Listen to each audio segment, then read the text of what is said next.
Parabéns ao rei Elvis neste dia 8 de janeiro de 2025, onde Elvis, se vivo fosse, completaria 90 anos de idade. Mas ele deixou um legado imortal.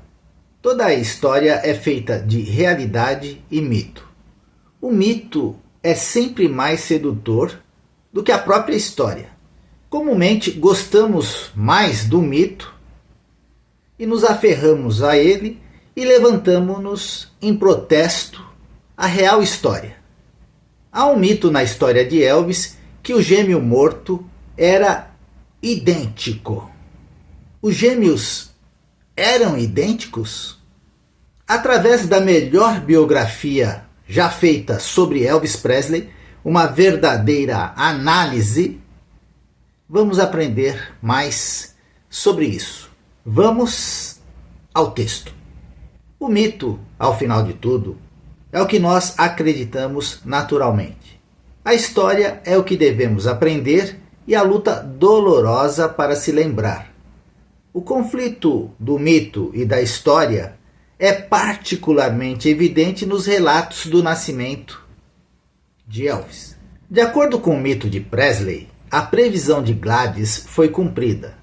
Os dois meninos a que ela deu à luz eram gêmeos idênticos. Como em breve será óbvio, esta ideia terá uma importância enorme na vida de Elvis. No entanto, pode ser considerado como um fato.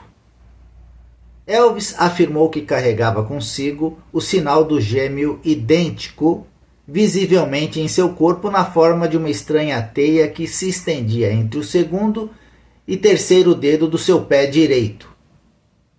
Obviamente, tal anomalia não indica nada sobre gêmeos idênticos. A ideia é simplesmente uma velha superstição afro. Na verdade, não há nenhuma evidência em absoluto que o gêmeo de Elvis fosse um irmão idêntico. A probabilidade é de 3 contra 1 para tal ocorrência. E a única maneira de comprovar o fato na infância é através de testes de laboratório. Estas considerações racionais estiveram, naturalmente, muito distantes do mundo mental dos Presley. Uma vez que o pressentimento de Gladys em estar grávida de gêmeos foi confirmado pelo evento, teria que haver muito mais que argumentos científicos para convencê-la do contrário em sua insistência de os gêmeos serem idênticos. A convicção que precedeu o ocorrido persistiu após o nascimento para dar origem a muitas outras ideias infundadas. Gladys era altamente supersticiosa, rápida para identificar acontecimentos casuais como sinais e presságios, características de sua mente que ela transmitiu ao filho. Quais foram as ideias que ela construiu sobre a morte do irmão gêmeo? Sabemos que ela ficou profundamente triste por causa de Jesse Garon. Ele foi exposto em um caixão muito pequeno na sala e enterrado numa cova anônima nas proximidades do cemitério Princeville. Sua morte lançou uma sombra intensa sobre o nascimento de Elvis. Psicologicamente falando, nasceu sob um mau sinal. O nascimento, que era esperado como um acesso de boas-vindas à vida dupla que produziu de fato uma morte dupla. Não só Jesse Garon deixou de existir, mas Gladys foi informada pelo doutor ou concluiu-se que ela jamais poderia voltar a ter filhos. Possivelmente, é por isso que o seu luto pelo gêmeo perdido provou ser uma aflição sem fim. Logo, ela transformou a criança morta em uma presença fantasmagórica sobre a casa. Uma das primeiras coisas que Elvis Presley aprendeu junto à sua mãe foi que ele teve um irmão idêntico a ele em todos os aspectos. Ele ouviu sua mãe falar sobre esse irmão constantemente, invocando-o pelo nome como se Jesse Garon alguma vez tivesse desfrutado a vida que Elvis tem agora.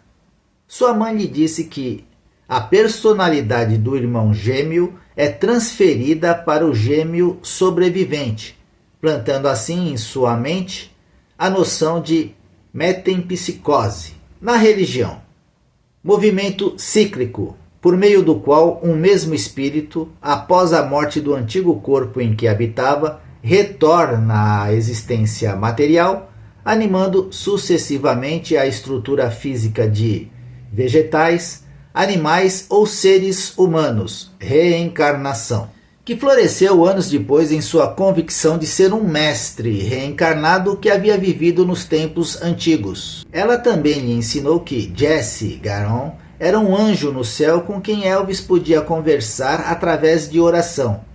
Muitas vezes, mãe e filho foram ao cemitério visitar a sepultura de Jesse. Com 4 ou 5 anos de idade, Elvis começou a ouvir o seu irmão mandando-o fazer boas ações e levar uma vida digna. Assim que Elvis crescia, ele tinha sempre ao seu lado um sósia fantasma, um confidente secreto.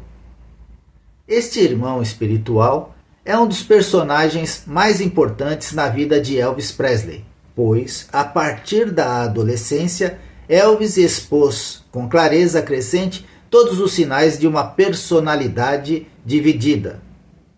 O seu comportamento moldou-se em 2 formas completamente distintas, uma inspirada por uma ideia extravagante de bondade e a outra por uma ideia não menos exagerada do mal.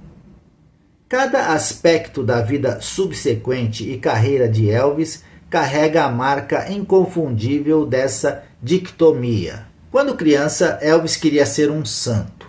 Na idade de 9 anos, por exemplo, ele recebeu o batismo do Espírito, um sacramento da Igreja Pentecostal. Esta ocasião encheu-o com o espírito da caridade cristã. Ele pegou suas únicas posses, apenas um punhado de gibis, e deu para as crianças da vizinhança. Posteriormente, os seus pais lhe compraram um velocípede, um presente caro para as pessoas pobres. Elvis deu o triciclo não uma, mas várias vezes. Até que finalmente seus pais foram obrigados a permitir que ele o doasse para pessoas mais pobres. Nada foi mais básico para Elvis Presley, portanto, do que um desejo apaixonado de ser bom e fazer o bem. Pode-se notar esse impulso crescente durante toda a sua vida até o fim.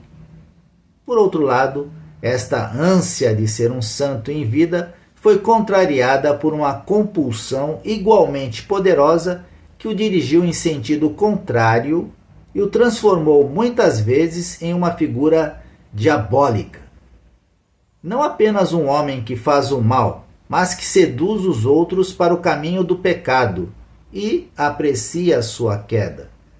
Este Elvis mau também ganhou poder com o passar dos anos, muitas vezes proferindo atos terríveis que foram evitados por vezes apenas no último instante pela intervenção de outras pessoas ou pelo próprio despertar de Elvis. Vida longa ao rei Elvis para sempre.